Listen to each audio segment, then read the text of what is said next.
Hi ladies. Everyone is looking so beautiful and warm, aligned to the weather today. Karibuni sana. Um, First of all, I think from introduction you can tell I'm a numbers girl. I like to do analysis, so this challenge of writing was really something big. Um, Maybe our panelists can also introduce themselves, even though we've had. I've just realized that I didn't mention my family in my introduction. I'm married. How many years is it? 13 years from the same man. Two children, I have to say. Two kids. Yeah, I just thought I should mention that it's an important aspect of, an important part of me. Thanks, Stella, and thanks, everyone. I'd say the only thing I'd add is to just thank everyone who's honored my invitation. Honestly, I'm blown away.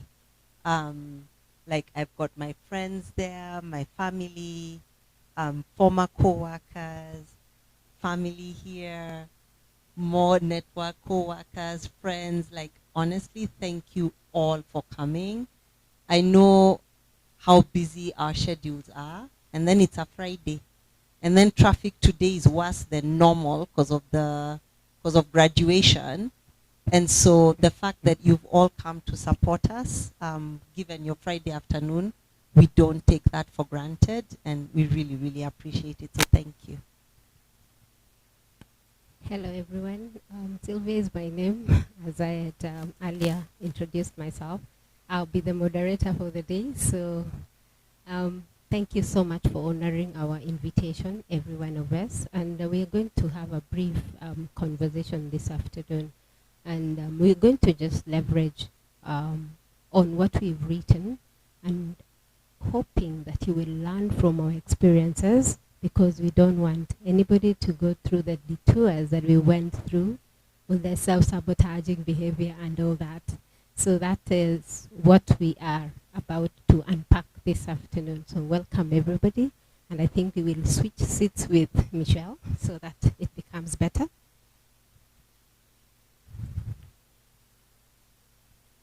Thank you, thank you. Right. So before we begin, you've introduced your family, and I am so happy and grateful that we have all shared that we have families where we belong to. And I would like to begin by just asking a question: how we have managed to actually put together what we have done, balancing out the corporate world, the family, and the writing. How was that experience for you, Stella?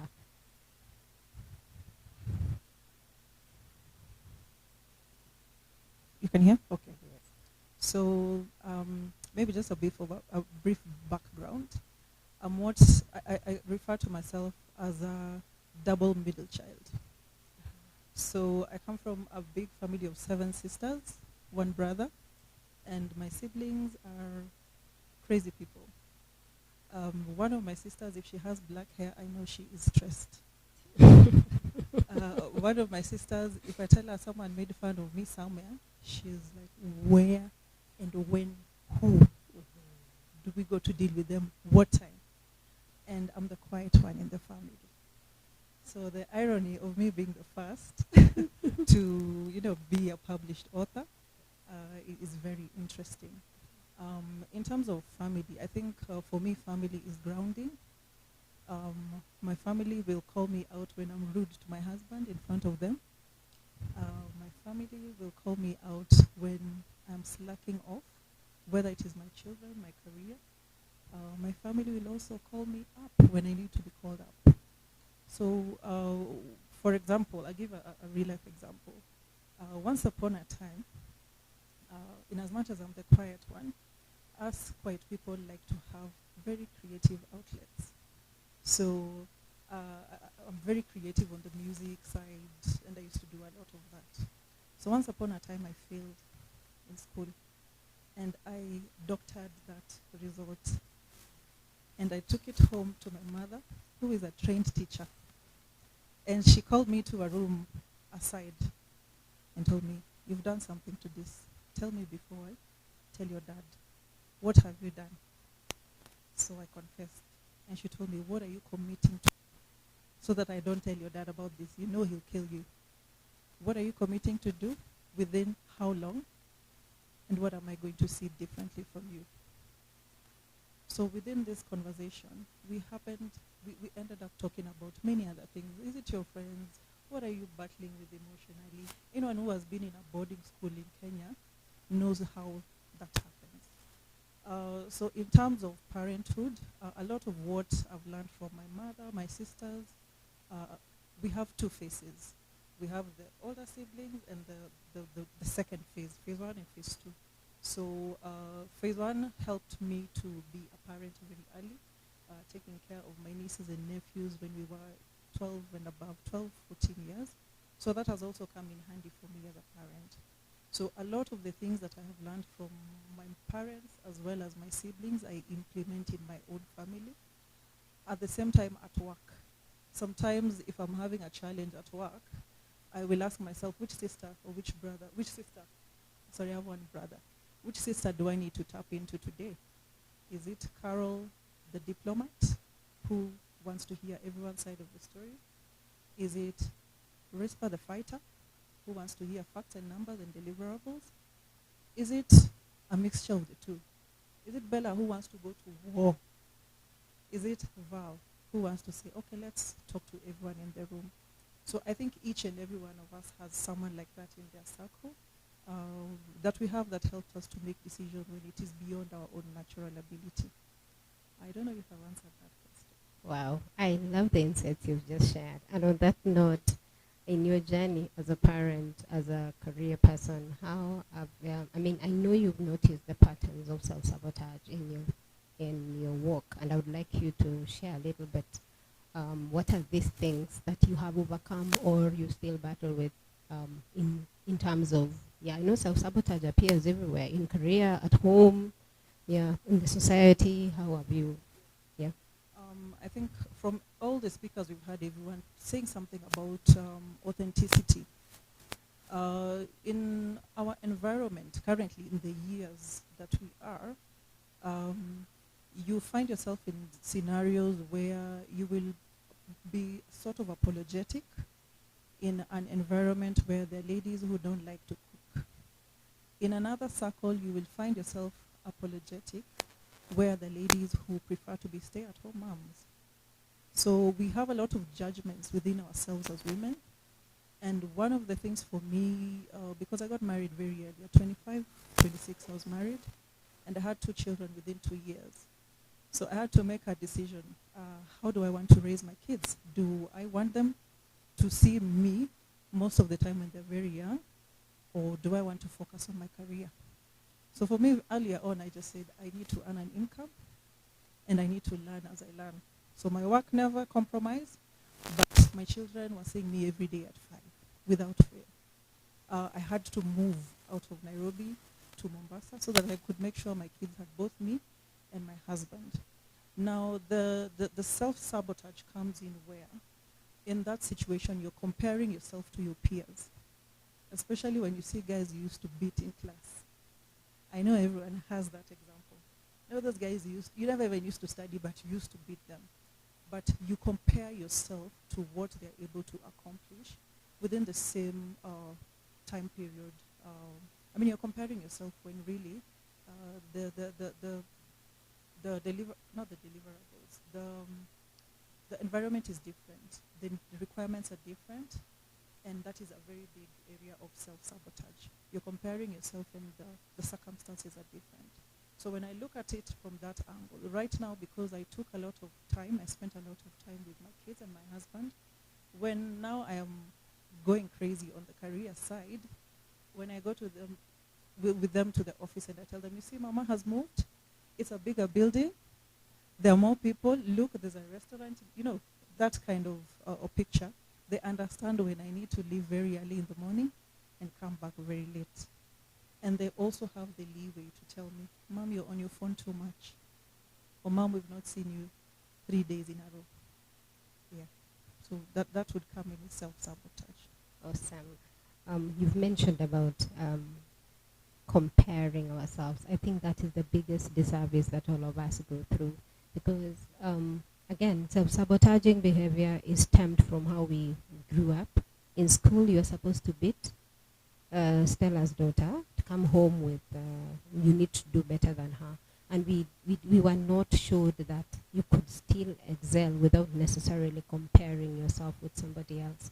Because at the end of the day, just the way your fingers are 5, they are not all the same size. It is just that unique in itself. And many of us don't know that that is self-sabotage behavior. It's unconscious, something that you grew up knowing, and that's why we really emphasize on be you, not somebody else. Because at the end of the day, if I compare myself with somebody else, I'll be stealing my own joy, and also that self-sabotaging behavior in terms of comparing other people with yourself is a thief of creativity. You will never be creative if you keep comparing yourself with somebody else. And on that note, I would like to go to Michelle. Michelle, I would like us to tell us a little bit more about your own self-sabotaging behavior that you've observed that are not necessarily in the book, that which you want to share with us today. Thank you, Sylvia. First of all, I'd offer a reframe because for me, I have a deep conviction that no one sets out to fail. You know, none of us is setting out to sabotage ourselves. And so for me, self-sabotage is more, either it's unconscious or you're not aware of the impact of your behavior.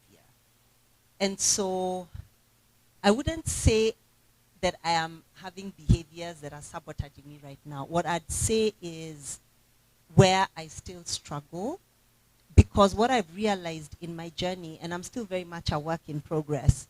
So early on in my journey, you go through the ones of not speaking up. You know, a lot of them have been mentioned. And then I work on myself and I overcome them. And then as I rise in my career, new things come up. So it's like I feel like I'm plumbing the depths.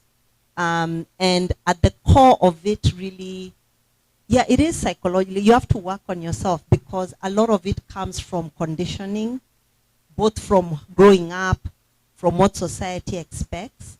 And so some of the areas where I still, like I'm working on actively is the self-advocacy. And not self-advocacy from a perspective of like my work. I've figured that out. It's the self-advocacy at a higher level where I'm making a pitch for something that I need buy-in. So like when you're in leadership, you know, Diana talked about the glass cliff and everything. What I've realized is the more senior you get, the rougher it becomes. So number one, all the problems that are coming to you are the worst problems because the easier ones were fixed by your juniors. And so in a sense, there's always that thing of, it's kind of the glass ceiling, it's kind of the glass cliff because you are going to be dealing with things that are unprecedented. You are going to be dealing with things that other people can't fix. And so you're the leader, so now you have to show us. And so in that context, being able to pitch and push for what you know needs to happen in contexts where people have never seen it, they don't know it, it's something new, people are afraid. And then yes, there's all the biases and all of those things layered on top. I'd say is one of the key areas for me. And then the second one, and it's the struggle. You asked how we balance it all. A while back, I stopped even talking about balancing. It's not, balancing is not gonna happen. It's about trade-offs. And through my journey, I've actually had, I've had a lot of people help me along the way. So when I had my daughter, I really struggled. It was like, because I was very ambitious on my career and now I need to be there for my mom, and I mean for my daughter. And my friends who had had children before me, actually one of them just said, and it really, really hit me, and was like, look, you have to, you're needed at different points in your journey as a mother. And when your child is very small, the child has to be the priority. And so the trade-off becomes career, becomes other things. But it's not going to happen for forever, you know. So like right now, my daughter, she's right there. She's independent. It's great we're in a different space. And that unlocks space for me to then do things like this, you know. The importance of having the support system. So I was very lucky that I chose a partner who my ambition, my intelligence, my success never intimidated him. In fact, it was a turn on. And so he has always been like right behind me, supporting me. And like in my journey where I am now, I'm the one who's doing all the work, and he's so comfortable and so secure in his masculinity. He's the one who will be doing the school runs. He'll be going and doing the other things which like no, and that allows me to then focus on my career. My housekeeper at home, oh my God, I don't know what I'd do without her. So, you know, like having that support network of people that will pick up the pieces so that you can focus, because that thing we tell ourselves as women that you're supposed to be able to do it all, no, you can't. Wow. I love that you talked about balancing out that work-life balance. It's been quite a debate. And you've brought out that it's actually self-sabotaging behavior to believe that you can do it all. So what's more acceptable to you?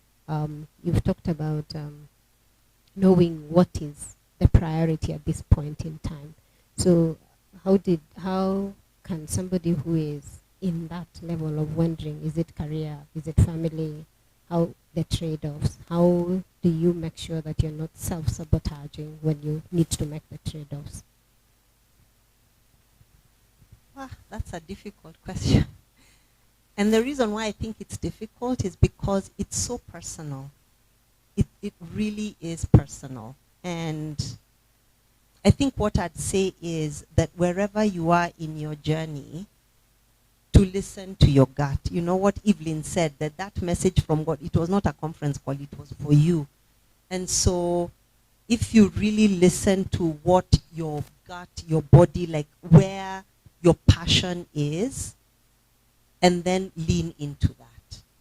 And so it doesn't have to be, because if and just trying to identify what is your purpose, why did God put you on this earth, you know? And if you're living to that purpose, then I find, I haven't always lived to my purpose, but that is something I'm striving to do now.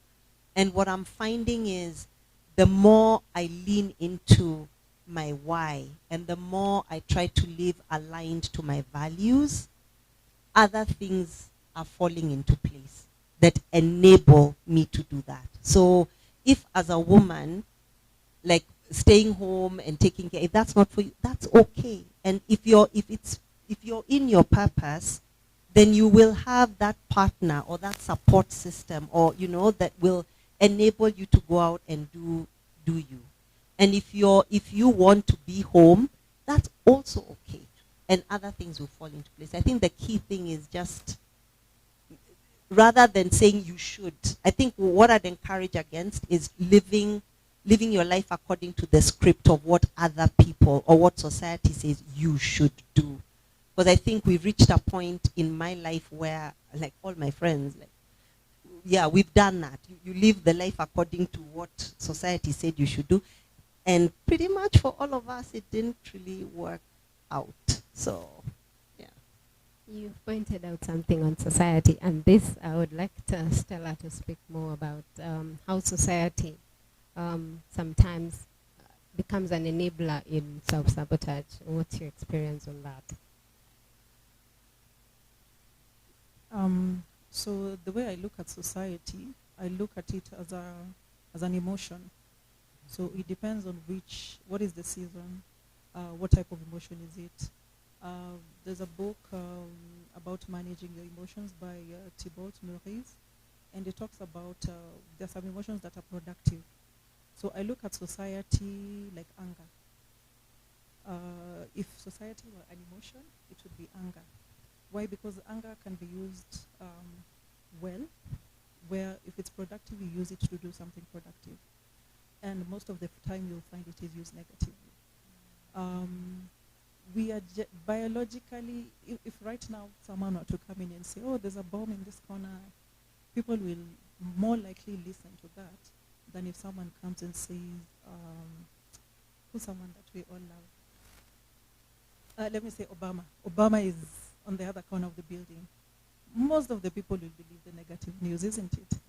So society generally will tend to focus on the negative side of things. For us is to learn to listen to our gut, like Koki mentioned, to guide us in making decisions. And also to remember that we are not done. We are becoming, we are continuing to grow and to learn. We also are remembering to unlearn and relearn some of the things that society has embedded in us. Maybe if I can just mention something specific, because we've talked about just being authentic in where you are. And specifically to just appreciate your spouse, because I also have a spouse who's very supportive as well. And I think as women, we forget sometimes to also speak about these men in our workspaces. So in as much as we have challenges and that are specific to women, it's important to remember that they're those ones who really pushed us up at home and in our careers. Just to remember to balance that conversation, that you know what, we can all win.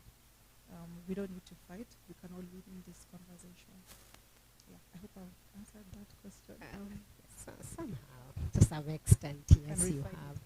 Yeah, so I really meant that you see how societal expectations that have been laid on us, how do we make sure that we don't continue with those things that are really holding us back, and we're not coming out strongly as we should be, that we're not leaning into our strengths because of the societal expectations that we have. I think Michelle has actually answered it. Do what works for you. We are in a very, the African culture is kind of like a mob. Yeah, so there are things that when you look at, if you look at a culture that doesn't make sense to you, it's not adding any value to you or to your family or to your work, then do you need to spend time thinking about whether or not you need to implement that? Spending time on that and you know it will not work is again self-sabotage. You know, you're wasting time to show people that you're trying, but in actual sense, it's really not. If I draw a parallel on it in my work, there are scenarios where I have to give a no decision, and the best time to do that is quickly and efficiently, rather than after 2 weeks. So even as we continue to grow, Africa is a very young generation. I think it's the right time to redefine how we're living. Society is not cast in stone. We are in a space that we can continue to break barriers and redefine what is important to us. She mentioned Wamboy Otieno. We can still turn around that story of Wamboy Otieno and talk about what she used to do, what she did in the independence struggle, as opposed to the scandals that are remembered at the end, towards the end of her life. Yeah, so maybe that's homework for us. We can go and look at these stories and actually learn what do we need to redefine and retell. Yeah, because we never learned about that part of Wamboy. We only knew the last. Yeah, and funny enough, even as we're talking about this, I like that these conversations are things that have also, some of it is actually in the book. I talk about Wamboy Otieno, about Mekatilili Wamenza, about these powerful women that we really didn't learn about, and we know that they didn't do it alone. They did it with an environment, a society. So let's just leverage what is a strength in our society and redefine where we need to redefine, and then we'll figure it out. Kaende kaende. I like that. So, in other words, you've said anything that is no longer serving us, we have no business keeping it. If it is the things, the narratives that we've been told, we need to shed that off and pick what really works for us. So, I'd like to ask a question. Perhaps this is the last question to Michelle. That in the corporate, from an observer point of view, what are these self-sabotaging behaviors that you feel like, yes, might not be a struggle to you, but it's still coming out strongly, so much more so in the women folk? Thank you. Actually, before I say that, on the society question and breaking the barriers, one of the things that I just say is it's not easy. So before you go and start breaking barriers left, right, and center, just know it is not easy. You will face resistance. You will face, so it's tough. It's tough when you're a trailblazer. And just segueing into the question that Sylvia asked, I think that's also what's behind what's so difficult about especially unlearning the conditioning. And the ones that I see that come up over and over again, and they've been mentioned before, is that thing of the humility, which there's actually a colleague that we've been supporting. This colleague is brilliant, brilliant. You know how she's one of the few people I've seen who, she's such a creative problem solver. And the number of times, Yani, when you've got big, this is the one.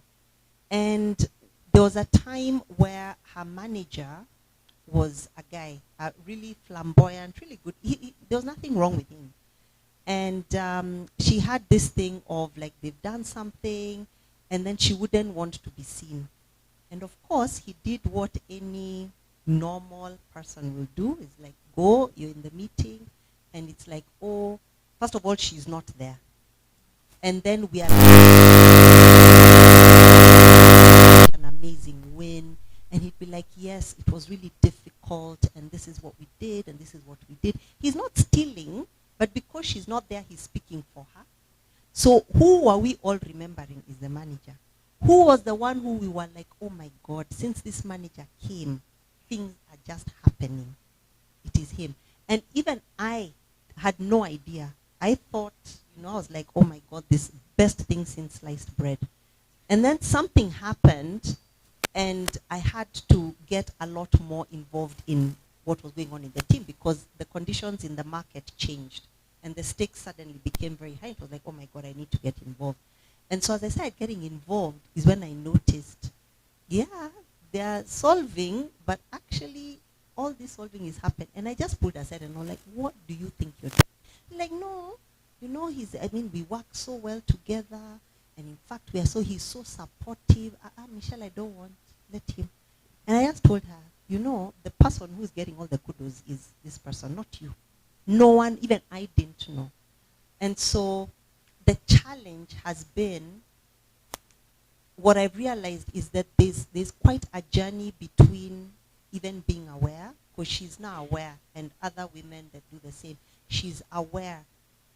But there's a very big difference between being aware and then actually adopting the new behavior, because it feels very inauthentic. It's so deeply uncomfortable. You have to unlearn entrenched behaviors that you've brought from childhood. You have to identify what are the new behaviors that will be aligned with your values, with who you are, and then you have to practice those behaviors. And then the other big area of, so that bucket is that staying silent, not taking up space, not self-advocating, allowing the man to talk. The other big area that I see that comes up over and over and over again is, and I wouldn't call it self-sabotage, it's navigating all the different things that we have to navigate as women. And navigating those in work environments that have been that were not designed for women, let's say. And so I don't know whether to call it self-sabotage, but it's something I've become very, very sensitive to.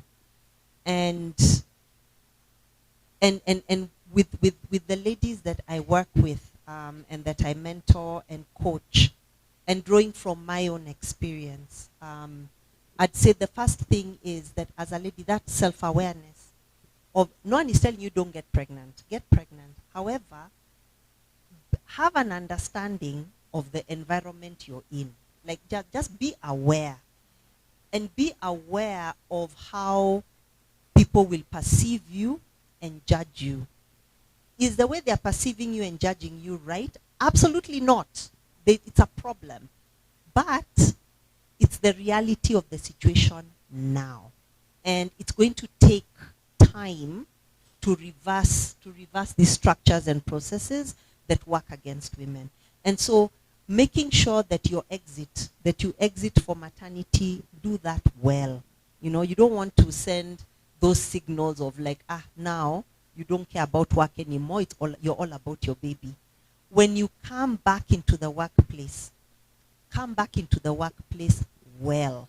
You know, how you're proactively networking, how you're managing your own story, how you're building strategic allies, so that when you have to take time off, the baby is sick or what's happening, like you've got people supporting you, you know. And when you have to do things where you know you will be challenged, the importance of making sure that you have the backup. Because when you meet resistance, like when you're exposed, then you're going to struggle. But when you're exposed, but your manager knows, you've got your allies, and everyone will be like, no, I know this person, she's still very, very good at work. We need to understand she's balancing and she's doing, and they'll cover and they'll support you. So I'd say those are the two key things in terms of just learning how to navigate the workplace environment, changing it as you go, but also being very, very aware of perceptions and things that, are pitfalls for women. Thank you. From that, get that if you do not become aware of your environment, then you will self-sabotage unconsciously. You need to know when and where, and you need to be aware who is your great support system even in the workplace, because you need allies and you need people that will speak for you. Yes, there is a place for you to speak for yourself. Nobody takes that. But there is also other people to help you navigate. Again, nobody works in silos, and I would never overemphasize that the need of a mentor, a coach, and a sponsor. Sponsor is very, very key in the corporate world, where they would be able to speak for you in the rooms that you do not have access for. So the skills of getting a sponsor for yourself are key, and nobody tells you that. Any girl that joins the corporate world today, nobody will tell them that. And we want other women and those who are going to read the book, they will get those nuggets in the book. So on that note, we are going to take a few questions. I don't know how many we have from the audience. How much time do we have? 5 minutes.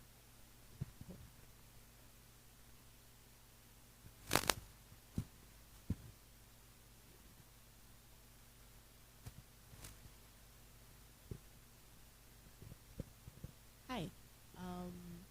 This session is amazing.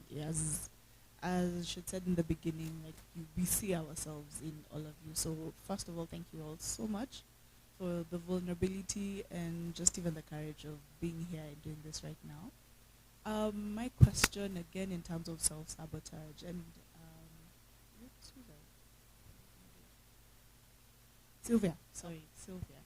You talked about being in a workplace where you stayed somewhere for too long, and both Stella and Michelle, you've mentioned about your values and trying to be aware of the situation, right?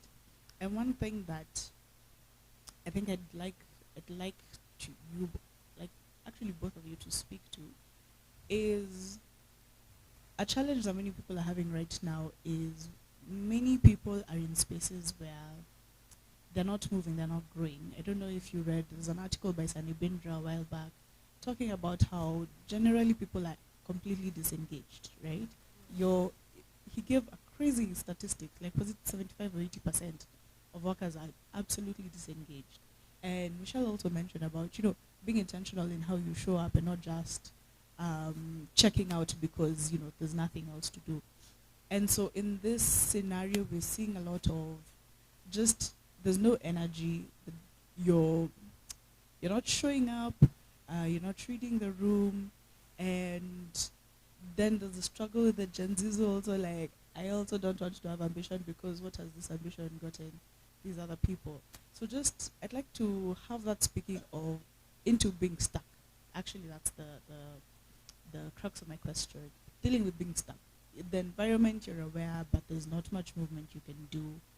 The opportunities also just really stuck. How do you deal with that without also letting yourself down?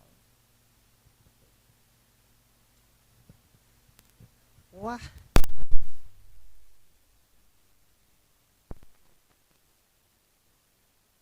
That it's real and it's a challenge. And I suppose the bad news is that there's no do this, do this, do this, do this, and if you do all of these things, then X, like do X and therefore Y will happen. It's not like that. And so it becomes really hard when you're in a work environment where it's so demoralizing, you're switched off, it's not, you're doing the job because you need to pay rent, not because you don't give you don't care about this job at all. Your boss is a nightmare, the workplace is a nightmare. Unfortunately, too many of such places exist. And how you can then navigate in that kind of a situation becomes really, really challenging. So I'll just start off by acknowledging that it's really, really hard. I know I would struggle. And what I would offer based on my journey and what I've seen is being able to identify for yourself what brings you joy. It doesn't have to be in the workplace. It doesn't have to be. If you can identify something that brings you joy, you don't even have to have your purpose, your why. Those are big things. Those are big stories. If you just start with what brings me joy, and then how do I create time to do what brings me joy, and then leaning into that, hopefully, and I'm saying hopefully because I'm not Gen Z, but in my journey, what tended to happen was when I leaned into the things that were passionate. I'll never forget when I first had in fact, my friend, she's here. We were both lawyers, and what brought me joy, I practiced law for all of 2 seconds, and I didn't like it. Because I was doing proper family law, so I was dealing with divorces, and the law firm I was in happened to be the one that was serving all the cheating husbands. And I was like, I'm too young for this, please. Like, no, I can't. And so I promptly went into, I was doing legal aid, community development. And my friend was like, Michelle, you go and hug trees. I'm going to make money, And at that time, I didn't know where my journey was going to take me. All I knew was what was bringing me joy was being in a space where I'm helping others. And then in that space, then something else opened up. And then something else opened up. And then something else opened up. And even in this, where the space I'm at now, I never set out to write books. I certainly never set out to write 2 books. Like, yesterday, last year with the first one, I was like, what? Shortly, And then now the second book. And I still don't know where this path will take me. All I know is that it feels right. It feels right for the space I'm in now, where what brings me joy is giving back. And I'm at a space in my journey where I think because I'm in my 50s, I really don't care anymore about showing all my warts and being like, yeah, I failed monumentally here. I was so useless. Yeah, I'm comfortable in my flaws. And so that's what I'd say, that for younger people, if you do that, maybe something will open up. And then for leaders now this is now my current passion. My mission right now, and I've started with my organization, is to leverage my influence and my space to transform people's experience of their leaders, because damn, like really, a bad manager can send you to hospital. And so when you're in a space, for those of us who are working, even if your team is 2 people, if you are having some sort of supervisory role, number one, which I learned, no one wakes up in the morning and says they're going to go and fail. So as a manager, if things are not working in the team, I can guarantee you that your report, they know. They may not say it, but they know, because they're the ones who are failing, and they don't want to fail, they want to succeed. And so as a manager, when your response is to go and start blaming and pointing fingers and doing what, instead of being like, first of all, can we solve this problem together? And then after you fix the problem, partner with your report, then start looking at why did this fail. Because the other thing that I have learned is that when things are going wrong, very rarely, actually,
the younger people.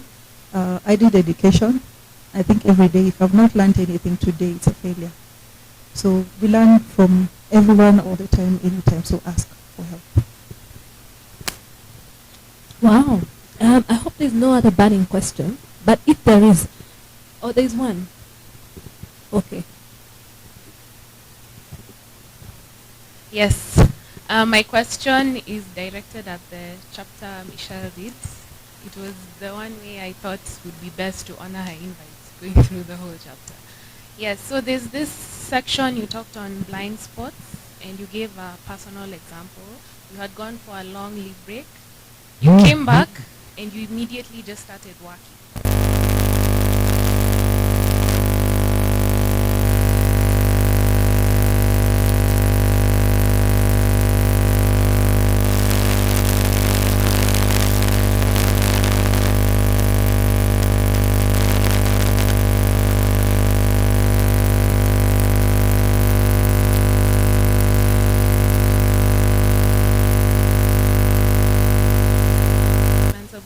You cannot take long leave breaks.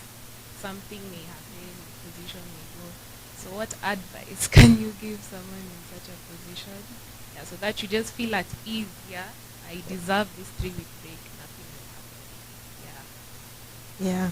Yeah. Thank you. Hey, Carol will need to talk on it because I'll need more context and everything because a lot of these